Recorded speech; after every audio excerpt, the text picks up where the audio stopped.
तो भाभी आजकल तो मोस्टली लड़की की प्रायोरिटीज़ होती हैं अच्छा घर, खामंद ठीक ठाक हो, अच्छा कमाता हो और उसकी वे ऑफ अर्निंग बड़ी अच्छी हो। लेकिन आपके दिल में चीज़ नहीं आई कि आपने सोचा नहीं कि यार मेरे खामंद भी ऐसा होना चाहिए, फिर भी एक्सेप्ट कर लिया आपने उनको? मैंने ये सोचा था कि अगर ये ना कुछ करेंगे तो मैं खुद जॉब कर लिया करूँगी।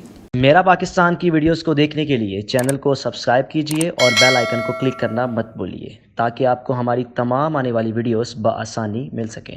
अस्सलामुअलैकुम नाज़रीन, आप देख रहे हैं मेरा पाकिस्तान और मैं हूं आपका होस्ट हारिस भट्टी। आए दिन आपके सामने ऐसी खूबसूरत मोहब्बत भरी कहानियां लेकर आते रहते हैं और ऐसी एक कहानी आज मेरे साथ एक मौजूद है। मेरे साथ मौजूद हैं एरिक और इनकी मिसेस अनम।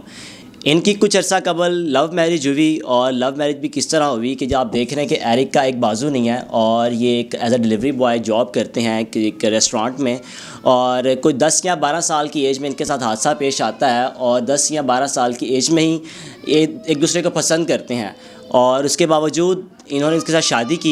इनकी मोहब्बत भरी कहानी शुरू किस तरह हुई इनसे जानते हैं और इस हालत में जब इन्होंने इनके साथ शादी की इनको फैमिली की तरफ से कितनी मुश्किलात आई, सब इनकी ज़बानें जानते हैं। अस्सलाम वालेकुम। वालेकुम सलाम। एरिक, यार सबसे पहले मुझे बताओ कि हादसा हुआ किस तरह आपके साथ? सर ये पतंगबाजी में हादसा हुआ था मेरे साथ। तो पतंगबाजी करते हुए ये मेरी बाजू जो है ना कट गई थी। मैं ट्रांसफार्मर के ऊपर गिर गया था, लड़के ने मुझे धक्का दिया था। तो बाजू में जो सारा ब्लड था वो जो ना बिजली ने वो सारा सक कर लिया था। तो उस वजह से बाजू जो है ना मेरी ज़ीरो हो गई थी, डेड हो गई थी। तो वो कहते थे जी अगर नहीं कटेगा तो ये जो वायरस है ना इसका जो वो आगे फैलता जाएगा बॉडी में और डेड होने के चांसेस हैं। तो मेरे माँ बाप ने बहुत घूमे हैं, चिल्ड्रन हॉस्पिटल, जर्नल, मियो हॉस्पिटल। तो उन्होंने कहा जहाँ भी गए हैं उन्होंने कहा जी ये बाजू कटेगी, इसके अलावा और हमारे पास कोई नहीं है चांसेस। तो फिर मेरे वालिदैन ने बहुत मुश्किल से जो है ना बाजू कटवानी पड़ी। तो उन्होंने कहा जी ये कटेगी। तो भाभी को पसंद कब से कर रहे थे आप? जी मुझे तो तकरीबन 10-12 साल की एज में हमारी जो है ना लव स्टोरी चली थी। अच्छा। तो उसी दौरान ये हादसा हमारे साथ पेश आ गया था। तो फैमिली को पता था कि दूसरे को पसंद करते हो आप? जी बिल्कुल फैमिली में पता था। तो जब ये हादसा पेश आया उसके बाद तो भाभी के एंड से तो मुकम्मल इनकार हो गया हो कि अब तो हमने करनी ही नहीं है। जी बिल्कुल, वहाँ से तो है तो मेरे मामू ही वो, लेकिन वो कहते थे जी अब इधर नहीं होगा, अब कहीं और ही होगा। लेकिन बेगम मेरी बड़े दिल वाली थी। अच्छा। तो वो कहती जी शादी होगी तो आपके साथ ही होगी, नहीं तो कहीं नहीं होगी। वो कहते थे जी हमने इधर रिश्ता देखा है, इधर देखा है, इधर देखा है। बेगम मेरी बताती थी मुझे कि ऐसे ऐसे ऐसे ऐसे। मैं कहा कुछ भी नहीं होगा, अगर होगी ना शादी तो हम दोनों की होगी। तो बड़ी मुश्किलें झेलनी पड़ी हैं हमें। तो बस आखिरकार फिर मोहब्बत तो मोहब्बत ही होती है। भाभी मोहब्बत तो नहीं कटी लेकिन बाजू कट गया, मोहब्बत नहीं कटी। ऐसी क्या इतनी मोहब्बत क्या थी कि जो आप हमेशा इनके साथ ही रहीं और फैमिली की तरफ से भी आपको काफ़ी मुश्किलात हुई इनके साथ शादी करने पे? मेरे पापा रोकते थे, कहते थे नहीं शादी करनी। मैंने कहा नहीं, मैंने उधर ही शादी करनी है। तो वो कहते थे फिर अगर उधर शादी की ना तो फिर जो भी कोई मुश्किल होगी मेरे पास ना आना। मैंने कहा ठीक है। भाई में सबसे अच्छी चीज़ लगती है कि आपको जो आपने इनको छोड़ा ही नहीं, कि मतलब इज्जत करते हैं, सब रिस्पेक्ट देते हैं हाँ आपको। जी, इज्जत देते हैं। तो जब आपको पता चला कि आपके यानी कि जिनके साथ आपने कल को शादी करनी, इनको पसंद करती, ये हादसा इनके साथ पेश है, तो उस वक्त क्या फीलिंग्स थी आपकी? मेरे में यही था कि मैं शादी कर लूँगी इनके साथ, इनका साथ दूँगी। नहीं, क्या सोचा था आपने? अपने घर वालों को किस तरह आपने उनको मोटिवेट किया, बताया कि हम दोनों मिलके कोई जॉब कर लिया करेंगे, अर्न कर लेंगे? हाँ जी, मैंने यही सोचा था। मैंने कहा हमने मिल के जॉब कर लिया करेंगे, तो मैंने उधर शादी करनी है। तो कहते थे ठीक है, तुम्हारी मर्ज़ी है, जो मर्ज़ी करो। तो अब क्या समझते हैं कि जो आपका फ़ैसला है वो किस हद तक सही साबित हुआ है कि वाकई भाई माशाल्लाह आप जॉब भी करते हैं और अच्छा कमाते भी हैं? जी, सही फैसला।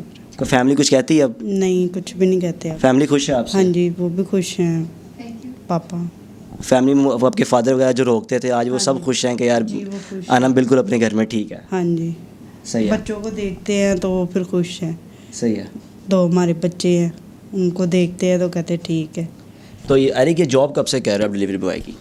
सर राइडिंग करते हैं मुझे 5 साल हो गए हैं। लेकिन इससे पहले क्या करते थे? इससे पहले मैं फूड पांडा करता था, चिता करता था। ऑफिस बॉय में मैंने जॉब मिली थी मुझे, वहाँ पे मैंने तकरीबन हफ्ता किया। वहाँ पे उन्होंने निकाल दिया जी आप एक हाथ से हैंडल नहीं कर पा रहे, आप बर्तन नहीं सही वॉश हो रहे, आप मैनेज नहीं कर पा रहे, इस वजह से उन्होंने निकाल दिया था। फिर मैंने ये डिसाइड किया कि मैं राइडिंग ही करूँगा उसके अलावा मेरे पास और कोई चारा नहीं था, क्योंकि ऑफिस में कोई रखता नहीं था। वो कहते थे जी आपका बाजू का मसला है। कहीं और जाता था तो वो कहते थे जी नहीं हो पाएगा आपसे, वो देख के ही कह देते थे जी आपसे नहीं हो पाएगा। तो फिर यहाँ पे मैं फूड पांडा के ऑर्डर चीते के लेता था। तो इनसे मेरी बात हुई, इन्होंने कहा जी यार आप तो बड़े अच्छे हो, ये है वो है, तो आप हमारे पास आ जाओ राइडर।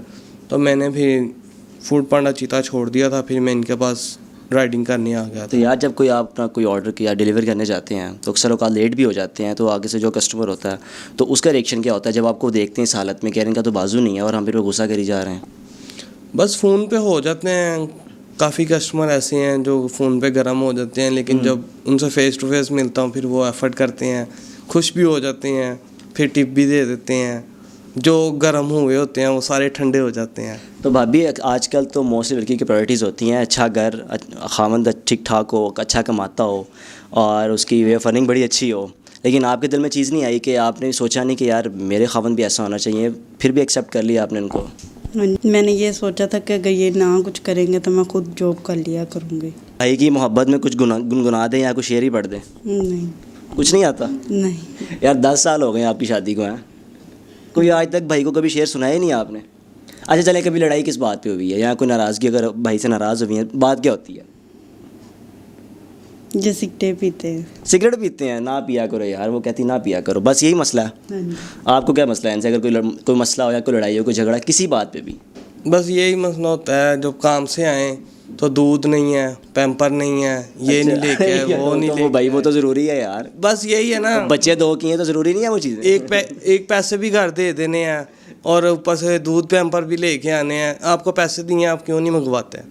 अच्छा आप घर दे के जाते हैं लेकिन आपको फिर कहते हैं कि अपने पास से लेकर आएँ? हाँ जी। तो यार फिर क्या हुआ, बीवी है ना, फरमाइशें नहीं पूरी करनी? ज़िंदगी की कोई ऐसी ख्वाहिश जो पूरी ना हुई और एक ख्वाहिश रखते हो कि यार ये मैं ज़िंदगी में हासिल करना चाहता हूँ? बस मेरी ख्वाहिश यही है कि मैं कोई अपना छोटा सा सेटअप, कोई बिज़नेस वगैरह अपना करूं। मेरी यही ख्वाहिश है कि मैं खुद अपना बिज़नेस करूं, बैठने वाला कोई हो। ठीक है नाज़रीन, आपने खूबसूरत कपल की गुफ्तगू सुनी और इनकी मोहब्बत भरी कहानी इन्हीं की ज़बानी जानी कि किस तरह एक दूसरे से मोहब्बत हुई और शादी के बंधन में बंध गए। और मकसद इनका कहने का यही है कि बाजू तो बेशक कट गया लेकिन एक दूसरे में मोहब्बत नहीं कटी। देखते रहिए मेरा पाकिस्तान। अल्लाह हाफ़िज़।